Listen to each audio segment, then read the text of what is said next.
This video is about behaviour and how we act differently in front of different people. So there's three types of behaviour. One is the parent, which is very critical or nurturing. So the parent can swap to either behaviour. And then there's the child behaviour that's either really full of fun and lively and excited and wants to do everything this minute right now, or they can be throwing the tantrums and really going into that drama, crying, into trauma, that type of behaviour. And then there's the adult as well. So the adult is the one who uses the logic, they use the facts and the information that they have at hand, and then they are very neutral in their approach on how they get results or how they then speak to people. So if you've not guessed it, we're aiming to be in the adult behaviour as much as possible. Now, sometimes in your personal life, you're going to act differently than you do in your business or career. And what I want you to be aware of is how you're acting in different areas of your life and what you can do to change those things. So when we step into parent mode and we become that critical part of it, then the person who we're dealing with or speaking to becomes the child. And so they swap back, and then they will become in the drama and the crying and everything. When we are in the child mode, the person we're speaking to will be in the parent, and they can become, either nurturing or critical of your behaviour. So both of them have side effects that we don't want, and that's why it's very helpful to stay in that adult behaviour, because then you'll be able to be much more logical when you're dealing with any situation that comes up that needs a resolution. The other thing as well, when you're aware of what behavior you're going into, that's when you can make the changes.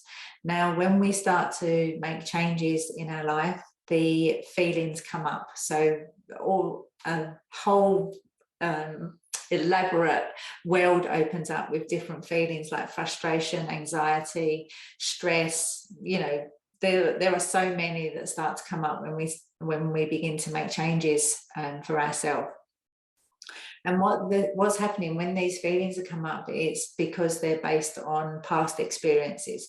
So the feeling comes up from a past experience, and then it triggers us to go into either parent, child, or the adult behaviour.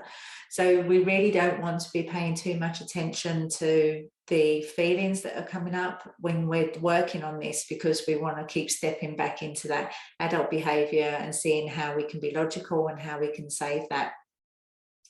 A lot of women who I work with describe some of the feelings that come up as fear, like fear of moving forward. So they go into victim mode, or fear of doing things differently. And so they go into hiding, that type of thing. Now, there's only actually two types of fear. One is the fear of falling, and the other one is the sound of loud noise around you. So they're the two natural fears that we have, and the rest are emotional trauma brought forward from the past. So we really don't want to be basing all of our feelings based on what's been happening in the past, because we're ready to be moving on now as well. It really takes courage to change the way that you act in certain situations. And if you've been doing it for a long time, you won't even be aware of the behaviour that you're sending out or acting up in. You will just be playing it out, and it will be afterwards that you'll be able to reflect and make the changes. But what I want you to start being aware of is how you're acting in the actual situation. And just ask yourself, am I being the parent here, where I'm being critical or trying to be overly nurturing? Am I acting like a child and not taking this seriously, or I'm having a tantrum about it? Or am I really being able to step into my adult self and be able to come from a logical point of view and make the changes that's necessary?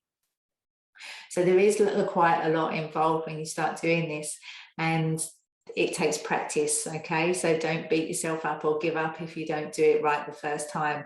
It's like, play a game with yourself and just keep noticing how you're behaving, and notice how you swap between the three behaviors when you're in your personal life or when you're in your workspace as well. So, you know, it takes a lot of courage to no longer be held back by the past. It takes a lot of courage to actually do something for yourself and keep moving forward so that you grow and change and be the best version that you can be. And I honor you for that. I know what it's like. I do a lot of inner work myself. I'm always growing. I'm always learning. I'm looking to see how I can handle things better, how I can help people in a more, you know, a deeper way even.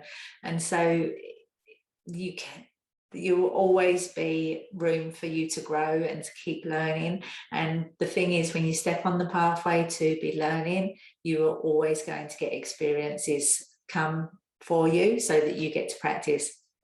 It's one of the things that I always say to my clients: if you're going to be working on something and we're going to be clearing it, you're going to have experiences come forward where you can actually practice the new behavior that you're trying to implement.